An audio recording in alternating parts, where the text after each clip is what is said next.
भारतीय संस्कृतीतील 3.5 मुहूर्तांपैकी एक गुढीपाडवा. ह्या दिवशी आपण गुढी उभारतो, त्याला ब्रह्मध्वजरोहण असे म्हणतात. गुढी उभारताना आपण ध्यान मंत्र म्हणू शकतो, तो ह्याप्रमाणे आहे.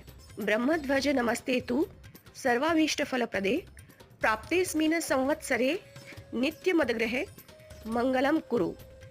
अर्थात ब्रह्माचे प्रतीक असलेल्या ह्या ध्वजा तुला मी नमस्कार करते किंवा करतो.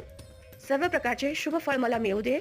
या वर्षामध्ये माझ्या घरामध्ये मंगलमय आणि भरभराटीचे वातावरण राहू दे. आणि हे झाल्यानंतर गुढीला नमस्कार करून मंत्र म्हणायचा आहे, ओम ब्रह्मध्वजाय नमः.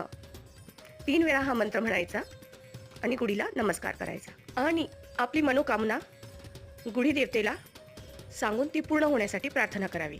आपणा सर्वांना हे नवे वर्ष सुख समाधानाचे आणि भरभराटीचे जावो ही प्रभूचरणी प्रार्थना. नूतन वर्षाभिनंदन.